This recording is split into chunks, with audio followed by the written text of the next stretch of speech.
With us for more on these developments is Spencer Critchley, joining us live on the broadcast from California. Critchley is the former communication advisor for Barack Obama's presidential campaigns, also an author. Thanks very much for being here with us on Beyond World is One. What are your expectations from the meeting that is to take place between the Indian Prime Minister and the American Vice President? Very hopeful and optimistic about this meeting. And, you just mentioned that this has been called a coming of age for the Indian diaspora.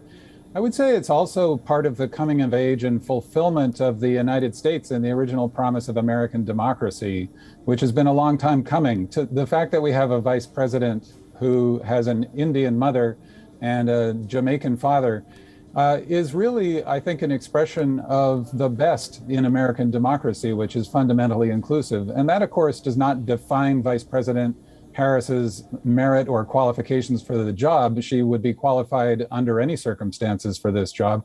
But I think it is a tremendous sign of the inclusiveness that is supposed to be the hallmark of democracy, both in the United States and I think in all democracies.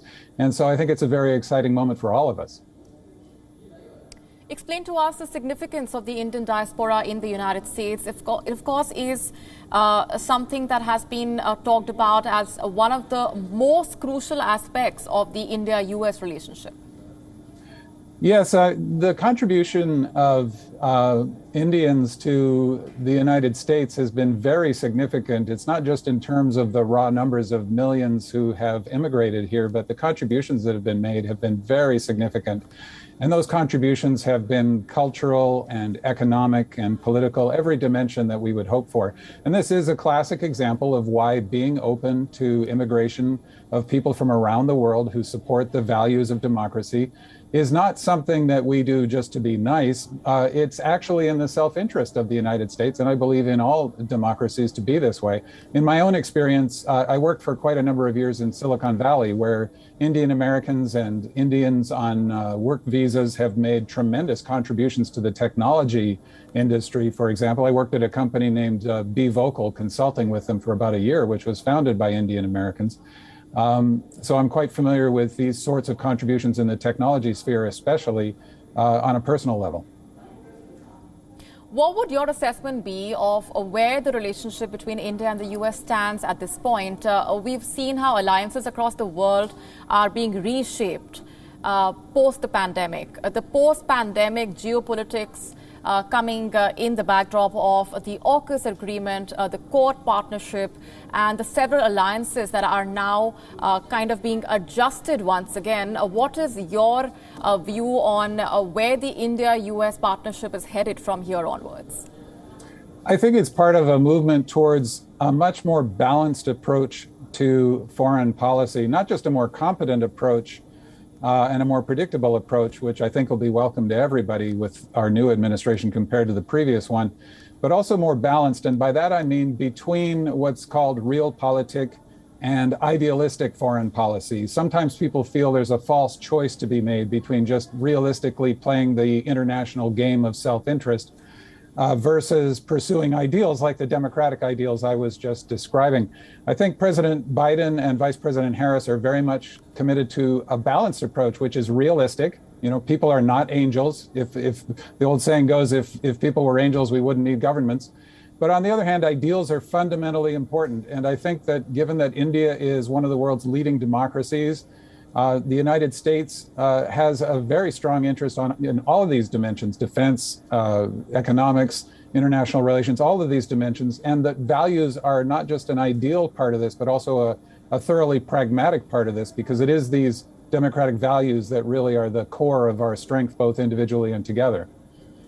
What about tackling the common adversary, China?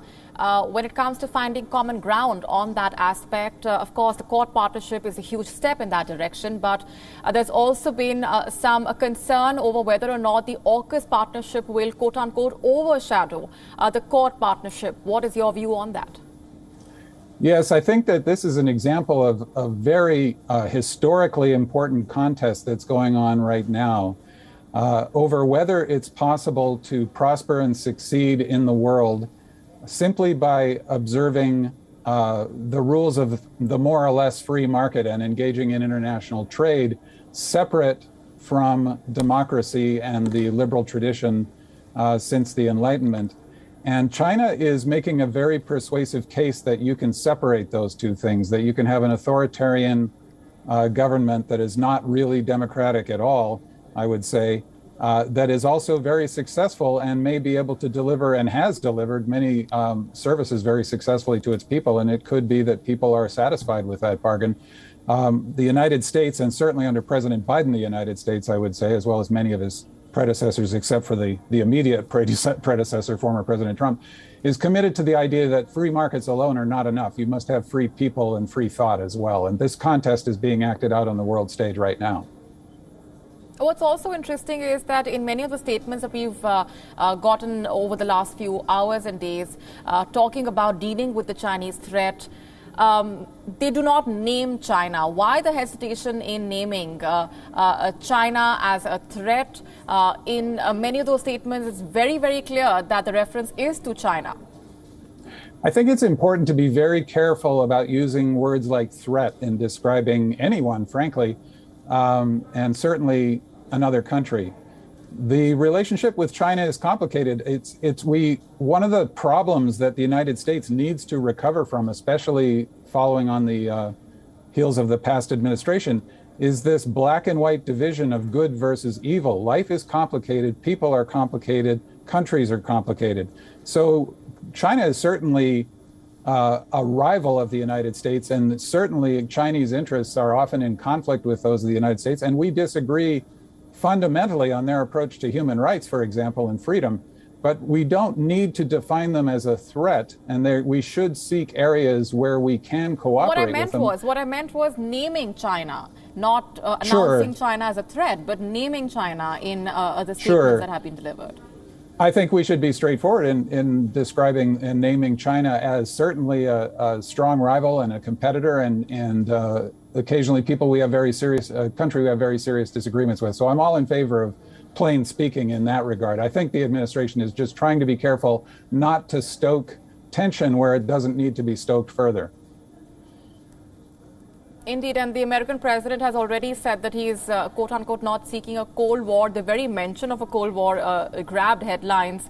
What was your take on the reference that he had made to what's happening with China vis-a-vis the geopolitics that has definitely been shaping America's equation with other countries as well?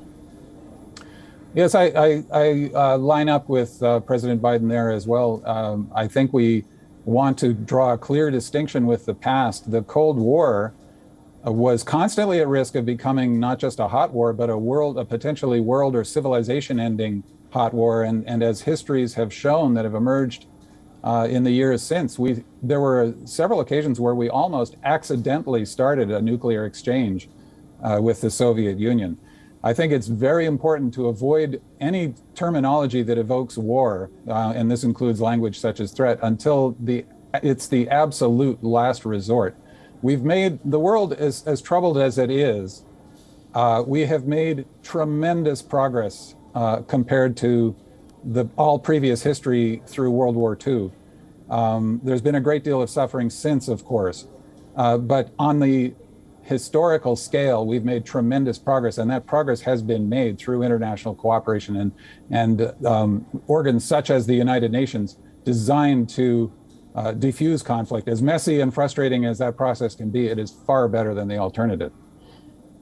Spencer Critchley, appreciate very much for joining us on the broadcast with those perspectives.